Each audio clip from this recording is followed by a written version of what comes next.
Brothers and sisters, today we gather to reflect on one of the most alarming and powerful warnings ever given by the Prophet of Allah, a warning that shakes the heart, awakens the conscience, and reveals the depth of moral decay caused by riba, the system of interest. The Prophet compared dealing in riba to committing one of the most shameful and destructive sins, adultery, and said that the sin of riba is even worse. This is not a light comparison. It is a statement that carries divine weight. It is meant to shock us, to make us question the world we live in, and to force us to see the danger that lies hidden behind what society calls normal.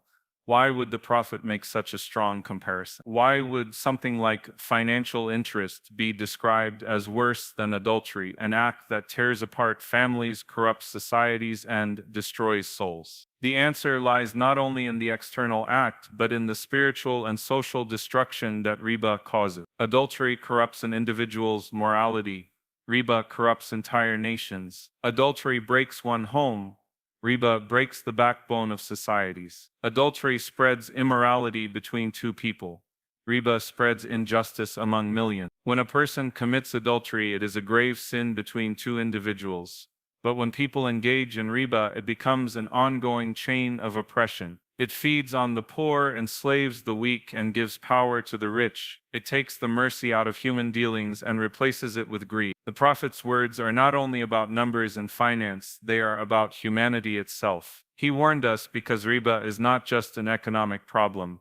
It is a spiritual disease that poisons the heart, destroys empathy, and breeds arrogance. Let's understand what riba truly does. It allows a person to earn without effort, to profit from another's pain, to take gain without risk. It rewards selfishness and punishes compassion. It creates a system where one group always wins and another always loses. The lender becomes powerful, the borrower becomes trapped, and justice disappears. This is not just an economic transaction, it is moral corruption disguised as business. It is the destruction of trust between people. Look around at the modern world. Riba has become the backbone of almost every economy. Banks grow rich while the common person struggles. Nations are buried under interest-based loans that they can never repay. Families are crushed by debts from mortgages, car loans, and credit cards. Even students begin their adult lives in chains of interest, paying back for decades what they borrowed in months. The rich keep rising, the poor keep sinking,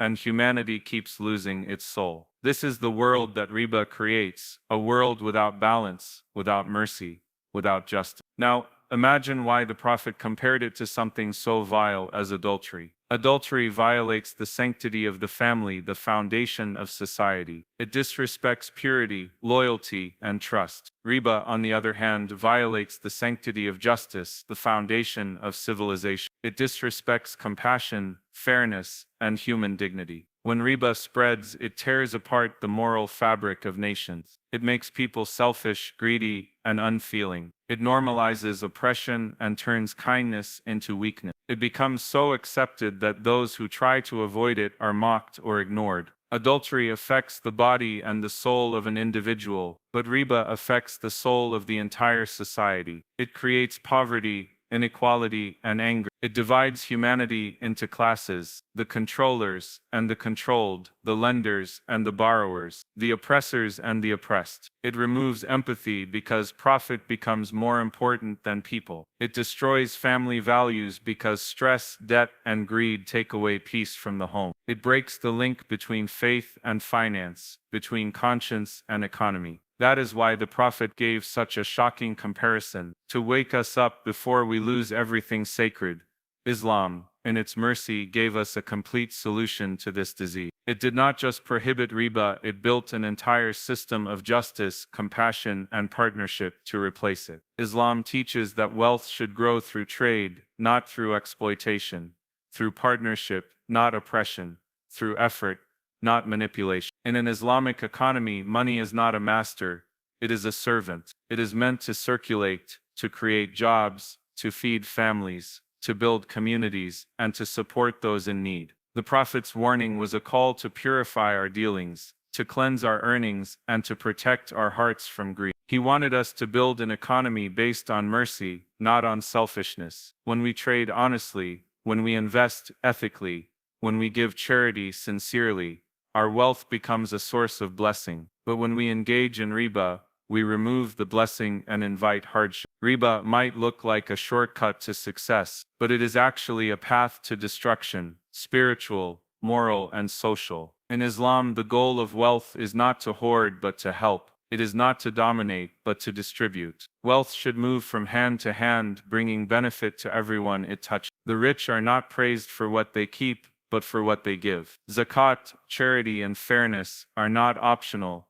They are the pillars that hold the economy together. Without them, the world becomes cold, harsh, and divided. Today, the world is facing what the Prophet warned us about: a financial system collapsing under its own greed. We see inflation, debt crises, and injustice everywhere. People work harder but earn less. Mental health struggles rise because of financial pressure. Families break apart because of debt. Nations fight over money. The system of riba has taken control of humanity's heart, and the result is chaos. But Islam offers a cure. The cure lies in returning to fairness, in restoring ethics to economics, in putting mercy before money. When we choose to live by Islamic principles, we begin to heal not only our finances but our souls. The believer understands that every loan is an opportunity for kindness, every business deal is a test of integrity, and every bit of wealth is a trust. In an Islamic system, if someone borrows, it should be to relieve hardship, not to increase burden. The lender should help, not exploit. Profit should come from partnership,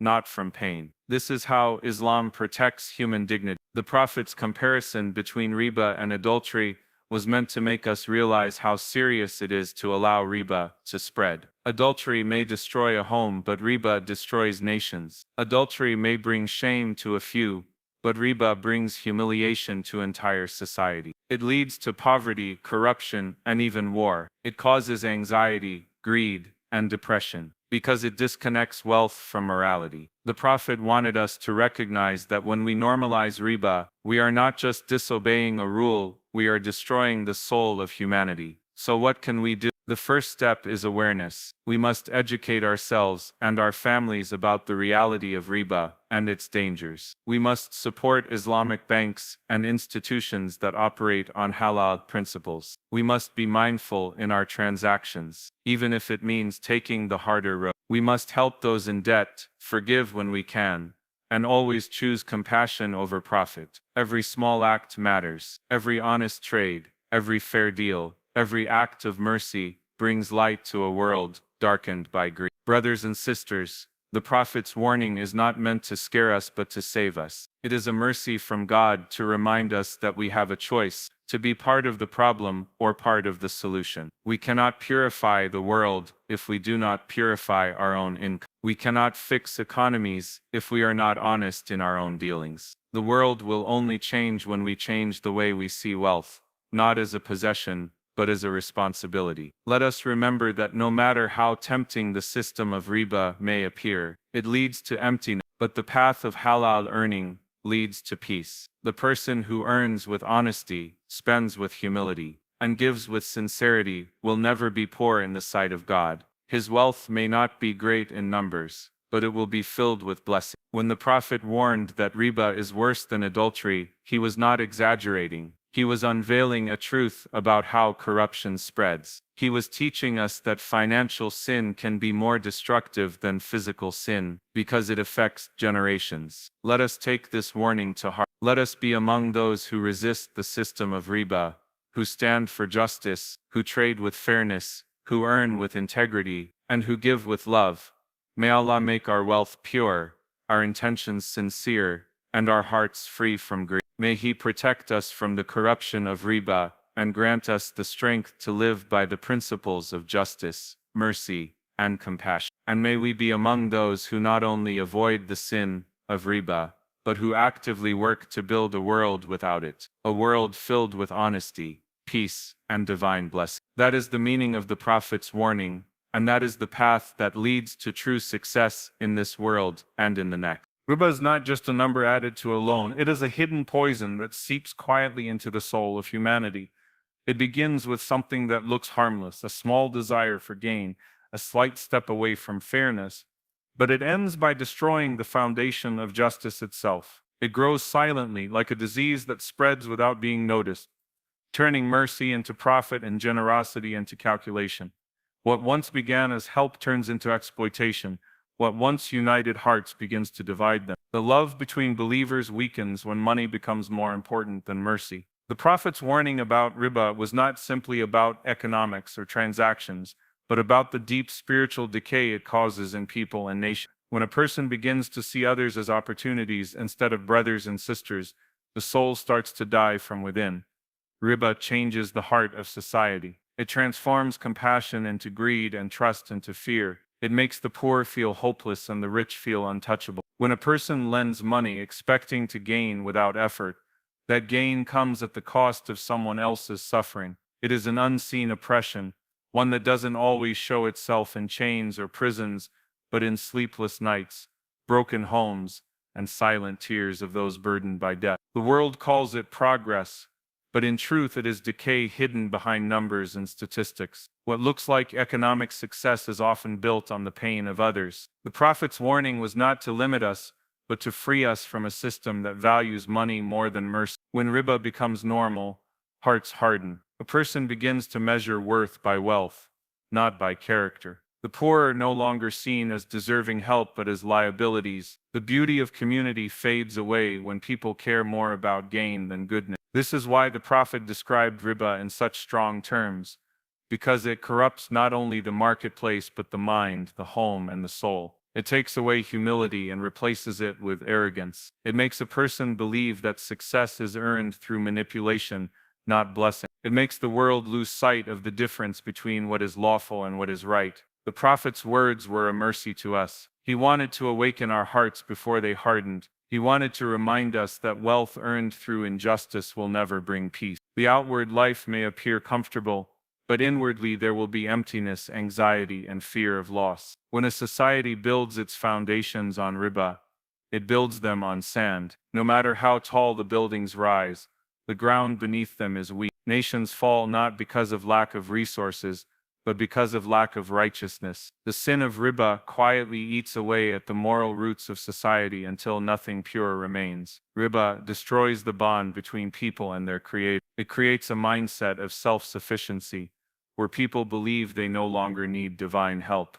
It makes them forget that true provision comes from the one who provides sustenance to every soul. It teaches reliance on systems instead of trust in the sustainer. And that is why it is so dangerous.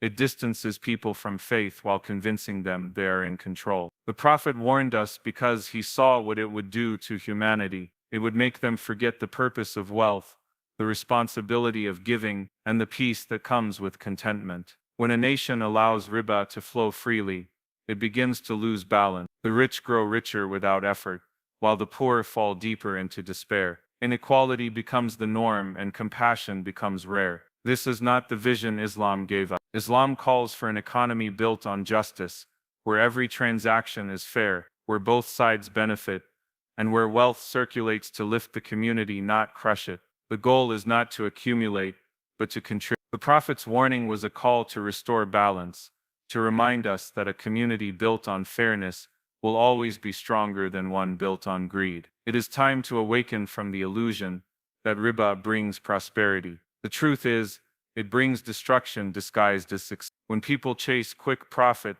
they lose the blessing in their wealth. When they forget fairness, they lose the mercy of their creator. Every time riba spreads, honesty fades. Every time greed wins, humanity loses. But it is never too late to return to purity. Islam teaches us that repentance and reform are always possible. The solution begins when we stop seeing money as the measure of success and start seeing it as a trust. When we trade with honesty, when we lend without exploitation, when we give without expecting return, that is when our wealth becomes a source of blessing, not a cause of burden. True believers understand that wealth is not evil, but its misuse. They know that every coin earned with integrity carries light, while every coin earned through injustice carries darkness. The Prophet's warning about riba was not to make life difficult, but to make it meaningful. It was to protect our hearts, our homes, and our future generations from a system that glorifies selfishness. When we stand firm against riba, we are not just avoiding sin, we are protecting the soul of our society. The time has come to revive the spirit of fairness and faith, to build an economy where honesty is more valuable than interest, where generosity is greater than greed, and where the heart matters more than the balance sheet. The Prophet's warning still echoes today, reminding us that success without sincerity is failure in disguise. If we truly love our faith, we must love justice. If we truly love our Prophet, we must heed his words. And if we truly love humanity, we must stand against systems that exploit it. Riba destroys quietly, but repentance rebuilds powerfully. The cure lies in returning to what is pure, in trade, in intention, and in heart. When we choose fairness over greed, compassion over profit, and trust over fear, we bring back the mercy that Riba has stolen. That is the path of the believer, the path of peace, and the path that leads us back to the pleasure of our Creator. Even when the entire world seems trapped in the web of Riba, Islam still offers a clear path back to purity, justice, and mercy. It reminds us that we do not need to escape from modern life to live by faith. We simply need to bring faith back into the way we live. The cure to corruption is not to abandon the world, but to cleanse it with sincerity, honesty, and fairness. Islam never told us to avoid wealth. It taught us to purify it. It never told us to reject success.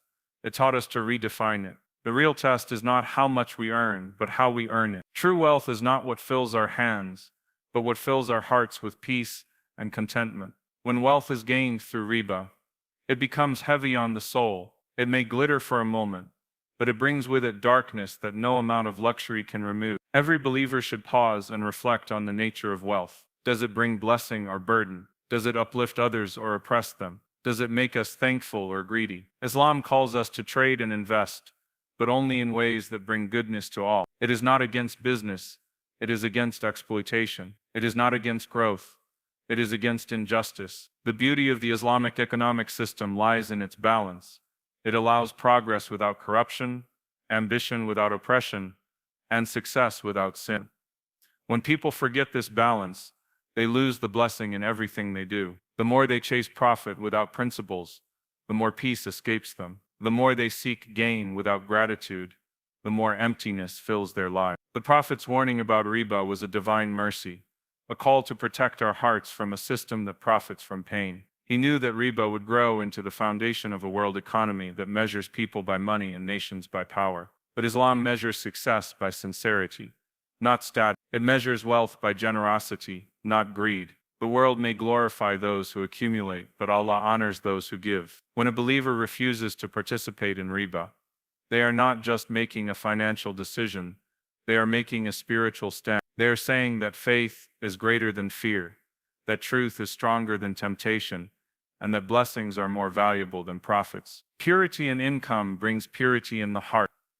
When your wealth is earned with honesty, your prayers carry more light, your home feels more peaceful, and your heart rests more easily. But when your income is polluted by injustice, even small acts of worship feel heavy. The soul senses what the body ignores. Islam teaches us that every grain of wealth has a story, how it was earned, who it affected, and what it represents. If that wealth was gained by exploiting others, it will bring restlessness, not relief. But if it was earned with fairness, it will bring peace, no matter how little it may seem. The path back to justice begins when we stop normalizing oppression. When we stop justifying interest as business, when we stop accepting injustice because it is convenient. The world will always try to make sin seem logical, but the heart knows the truth. It knows that greed can never lead to peace, and injustice can never lead to success. The Prophet's message is not a relic of the past. It is a guide for today, for every marketplace, every contract, every loan, and every deal. It reminds us that we are accountable not just for what we earn, but for how we earn it. Every coin we hold is either a witness for us or against us. To return to purity, we must return to trust. Trust that Allah is the provider, that sustenance does not depend on exploitation, that success does not come from sin. When we choose honesty, it may seem harder at first, but it brings ease that no interest rate can promise. It brings a type of wealth that can never be measured by numbers, a wealth of peace, of gratitude, of contentment. When we give without fear of loss, Allah replaces what we give with something far greater. When we refuse what is haram, He blesses what is halal. This is the secret of true prosperity, the kind that fills both the heart and the home. Our modern world needs this message more than ever. People chase money as if it can save them, yet they feel more anxious than ever. They build taller buildings but live with emptier hearts. They accumulate wealth but lose peace in their families. They secure accounts but lose security in their souls. The system built on riba promises freedom but delivers slavery to debt. It claims progress but produces inequality. And yet within this chaos, Islam stands as a light, a reminder that justice and compassion can still exist, even in commerce. A believer's mission is not only to earn, but to uplift, to make business a form of worship, not just a means of survival, to lend to those in need without expecting more in return, to invest not only in profits, but in people, to make generosity the foundation of success. When this mindset spreads, riba loses its power, greed loses its attraction, and society begins to heal. The Prophet's teachings were not just warnings, they were blueprints for a just world. A world where the poor are not crushed by debt, where wealth flows to where it is needed most, and where success is shared, not hoarded.